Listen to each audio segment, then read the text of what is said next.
And our final reading tonight provides a concrete example of what Kent Nerburn was speaking of in the last reading.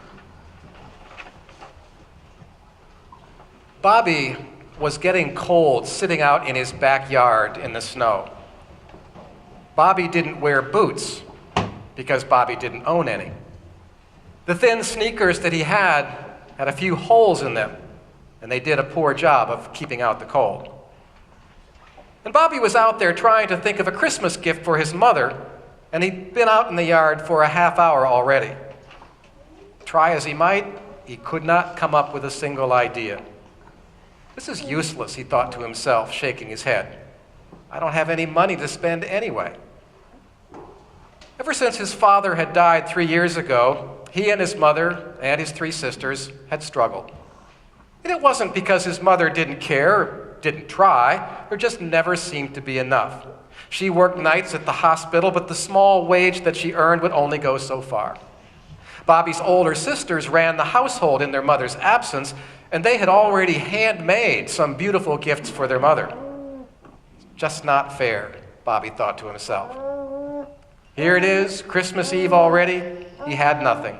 And so wiping a tear or two from his eye, he kicked the snow and started walking down the street where the shops and the stores were. It wasn't easy being 6 years old without a father, especially now when he really needed a man to talk to. And so Bobby walked from shop to shop, looking into each deserted window. And it was starting to get dark, and Bobby reluctantly turned to walk home when suddenly his eyes caught a glimmer of the sun's setting rays reflecting off something that was just lying beside the curb. He reached down. It was a shiny dime. Never had he felt this wealthy before. He held his newfound treasure. A warmth spread through his entire body. He walked quickly to the first open store that he saw. But his excitement quickly turned to disappointment when the shopkeeper told him, I've got nothing in here you can buy for a dime. Well, then he saw a flower shop that was still open. He went inside to wait in line. When the shop owner finally got to him and said, can I help you? Bobby presented his dime and asked if he could buy a single flower for his mother's Christmas present. The florist looked at Bobby long, hard, with his 10-cent offering. And then he put his hand on Bobby's shoulder and said to him, you just wait here for a moment and let me see what I've got in the back. Maybe I can do something for you. And as Bobby waited, he looked at all the beautiful flowers and wondered, what can my dime buy? The sound of the door closed as the last customer left. All alone in the shop, Bobby suddenly began to feel very alone and somewhat afraid. But then the shop owner came back out and moved to the counter. And there, before Bobby's eyes, lay 12 long-stemmed red roses with leaves of green and tiny white baby's breath, all wrapped together with a big silver bow. Bobby's heart sank as he watched the owner pick them up and place them gently in a large white box.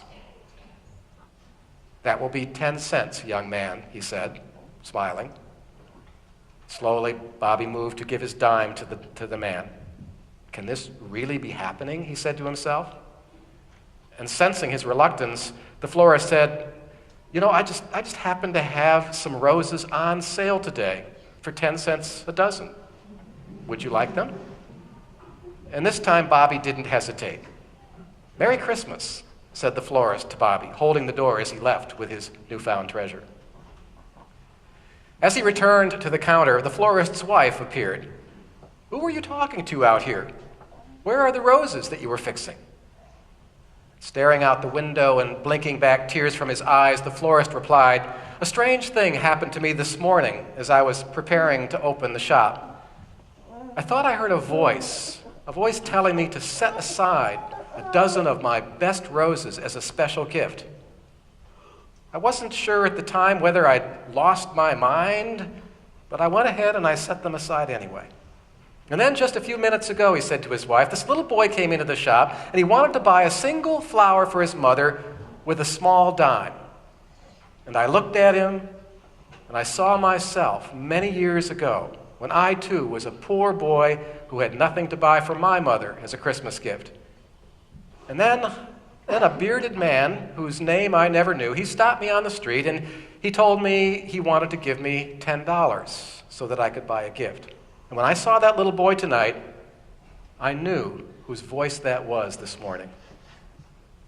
The florist and his wife hugged each other tightly, and as they stepped out into the cold, bitter air, somehow they didn't feel cold at all.